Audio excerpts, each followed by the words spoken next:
Hey, welcome back to my channel, Indieauthor Jill. I'm Jill, and I read and review self-published and indie-authored books.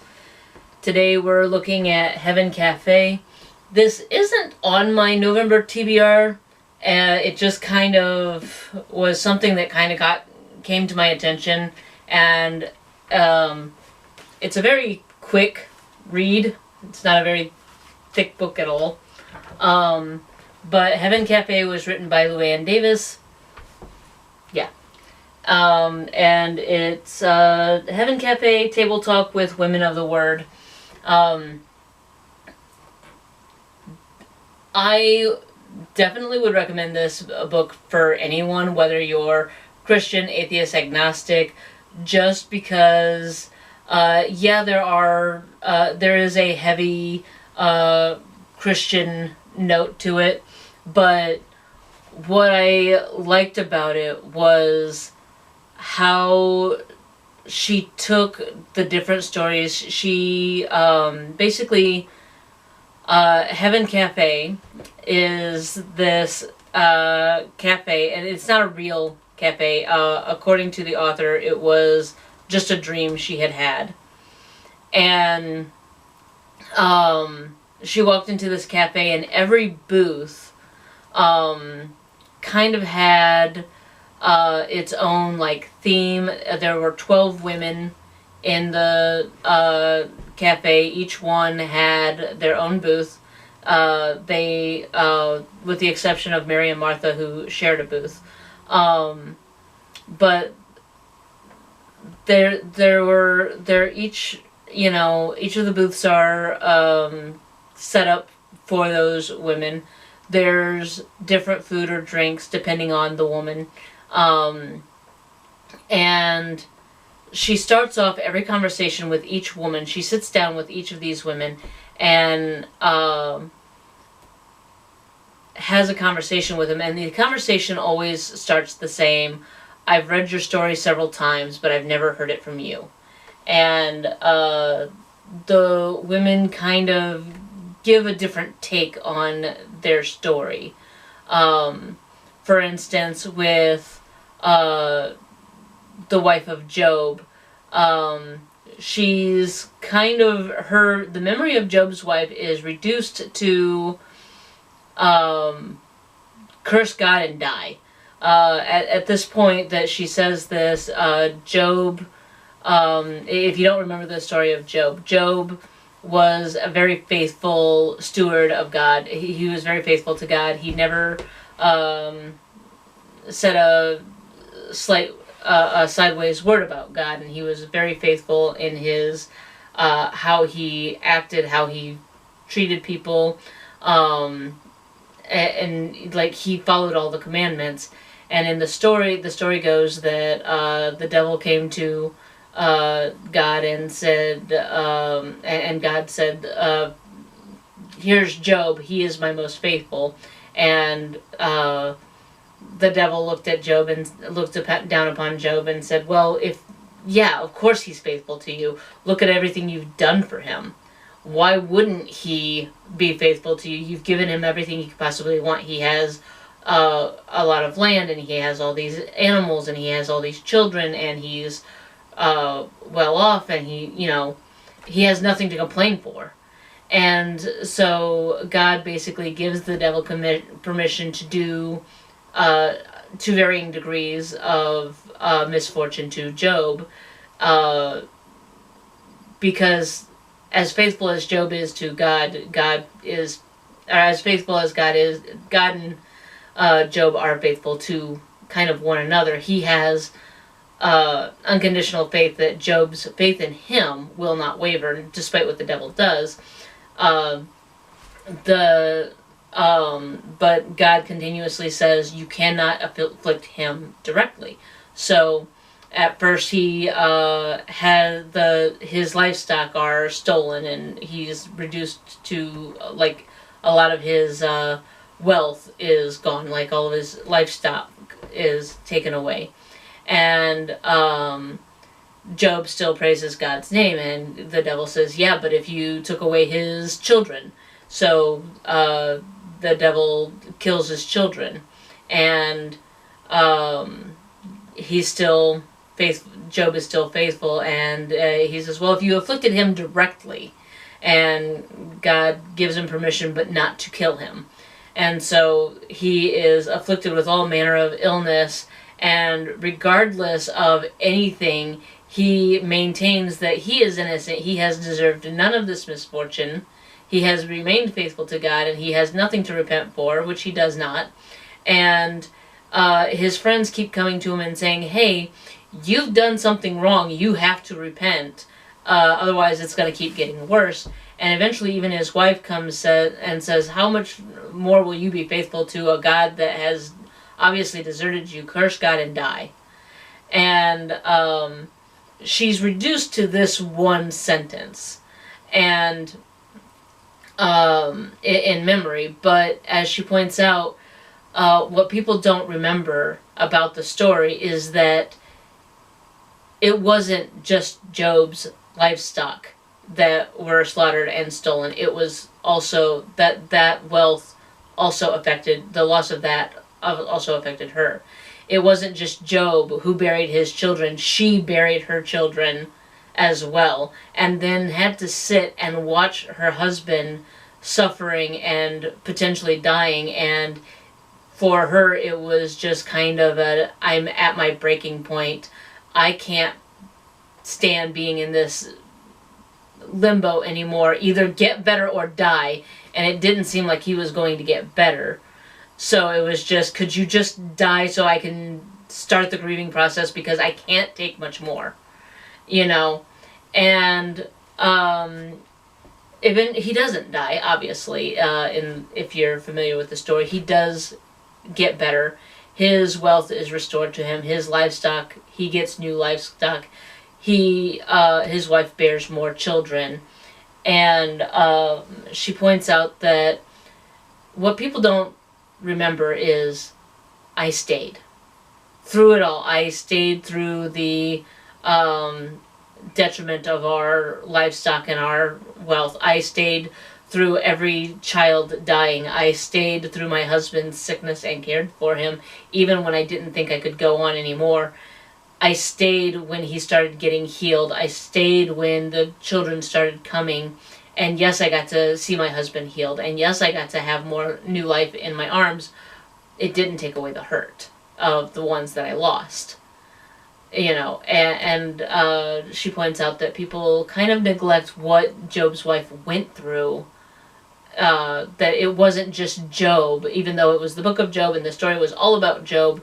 His wife was going through it just as much as he was. And but she didn't, neither one of them had the understanding of why God dealt with them the way he had. They had no understanding of his reasonings or any of that. That their faith was being tested. And so, but there's others in there. She, at one point, she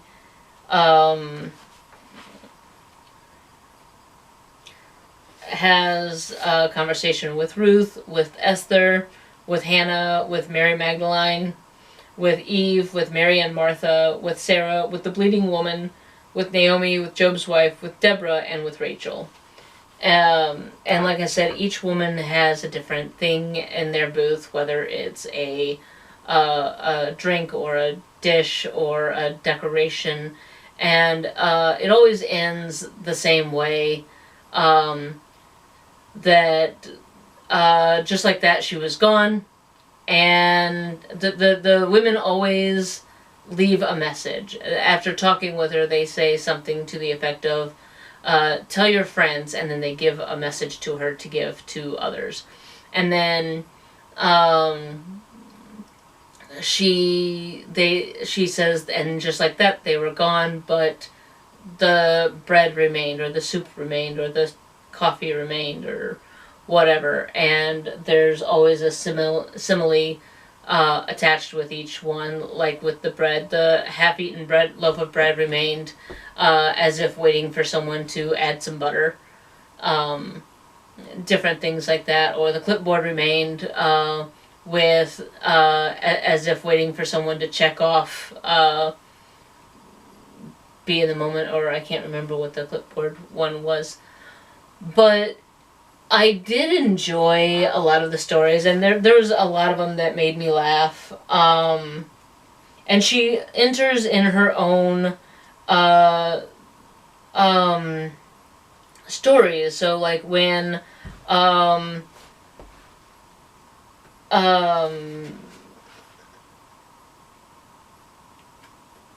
when Job's wife said she couldn't see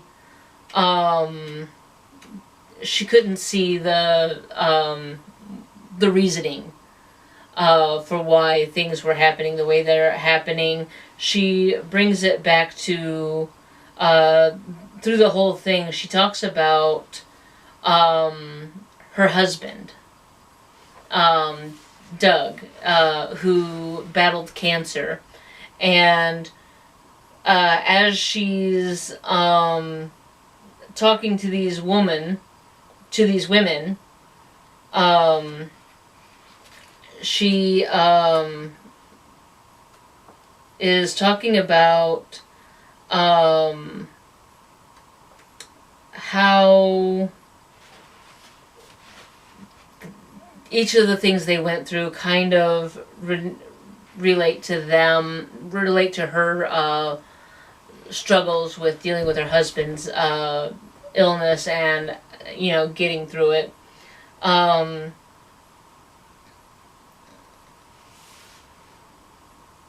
They when she's talking about Martha and Mary, they've gotten up and they've left, and she said, have you ever been Martha, running around trying to make everything perfect, stressing over details no one even notices? Maybe you spent way too long folding napkins just right, or rearranged the dessert table 3 times before anyone arrived. And by the time folks showed up, you were so frazzled you forgot to breathe, let alone pray. Someone asks, you okay? And all you can think is, I will be, once the napkins repent. And yeah, I've been there. But the other thing that, as they're talking, there's a jukebox in this cafe, and as they're talking with each other, the jukebox is playing a song, and there's a song for each interaction, and so she intertwines that some of her favorite songs with the conversations with these women.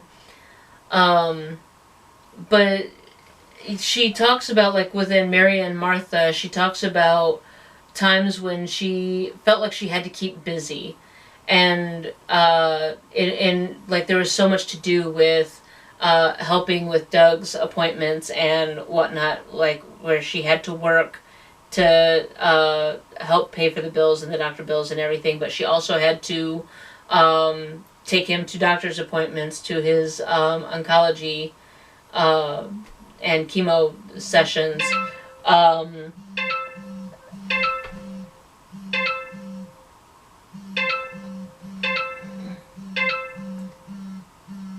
So my niece is sending like a million different... Stop. What is... Oh my gosh. My phone is buzzing uncontrollably.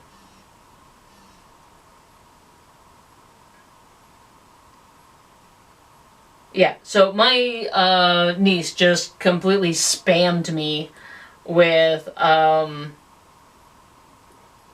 stuff on Instagram, reels on Instagram, I guess. What in the world did she...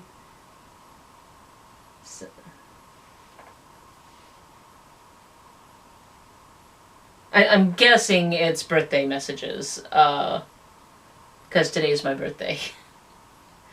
Um, oh my gosh. Yeah, it's a ton of happy birthday messages.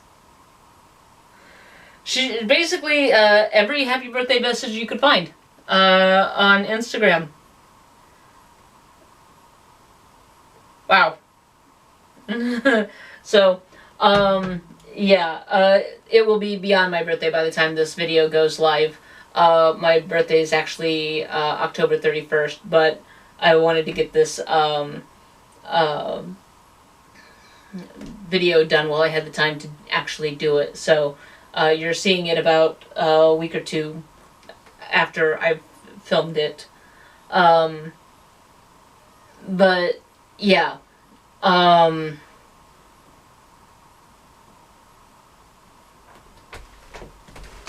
So yeah, she talks about Martha being how she was a Martha, where she was like, I had to get, running to doctor's appointments, scheduling doctor's appointments, managing prescriptions, work, cleaning the house, keeping the house clean, keeping the food on the table, different things like that. And then there were moments of where she had merry moments where she kind of pushed the world away and then sat quietly and just that's all she really had was just these moments of sitting and sitting in prayer, or sitting in silence and sitting in contemplation and just being still during those times. And every one of these women, their stories, and she talks to them, she ties back to her journey with her husband through navigating the cancer and the oncology's appointments and the screenings and all these other things, and how it got kind of mixed. Like, there were a lot of times where there was a lot of fear, there was a lot of tears, but there was also a lot of moments of laughter, and just the way her husband's attitude was while he was dealing with the cancer. He would talk about Jesus to the paramedics, and she asked him at one point, she's like, she's like, you're supposed to be focusing on your health and you're telling them about Jesus. And he says, well, it's not like they can go anyway, they have to stay, so I might as well talk about Jesus while I've got a captive audience, and but yeah, she talks about interwoven in these these little conversations she has with these women.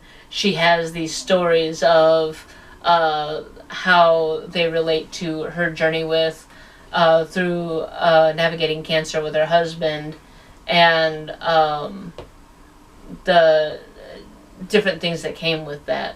So definitely something I would recommend reading. Like I said, it doesn't matter if you're religious or not. Yes, there's heavy religious notes, but I think just the story in and of itself of how she communicates with the women, how she and her husband navigated that time, that season of life, I think is worth the read. And like I said, it's a really thin book. Like, you're not giving up that much of your time to read it. And I think if anybody, I think it's definitely a worthwhile book, because she also talks about the grief and loss, because like I said, with Job's wife, she lost her children, and she, LuAnn Davis, understands grieving the loss of life, of the people you loved and you lived with, whether they be parents, siblings, aunts, uncles, grandparents, spouses, children, pets. Like, she has experienced loss. She has experienced grief, just like many of us have. And I think that how she talks about those different things really resonate. And so I wouldn't say, like I said, you don't have to be a Christian to enjoy the book. You can just be someone who understands losing someone you love and just needing someone to talk to. You know, I like the fact that she's in a cafe and some of these people are drinking tea and some of them are drinking coffee, and for the most part she's drinking hot chocolate or a Diet Mountain Dew, depending on the situation. I myself am not a Diet Mountain Dew drinker at all. I cannot stand the taste of Mountain Dew. If you've seen some of my other videos, I'm more of a Dr. Pepper drinker, and lately I've gotten into Sprite myself, so I've actually stopped drinking caffeine for the time being. For how long, I don't know, but I thought I would give it up and just see, you know, and so far I don't feel any adverse effects from not drinking caffeine, but there are certain types of caffeine that I will drink, like hot cocoa. Hot chocolate does have some caffeine in it, so I can't say that I'm completely caffeine free in that respect. Even if, I mean, I like to eat chocolate, and chocolate itself has caffeine in it, so, but I'm not currently drinking a lot of caffeinated sodas right now. But, yeah. I will leave a link to the book in the description below, and go check it out, you know. I definitely think it's worth checking out. That's all I got for you today. I will see you in the next one. Bye.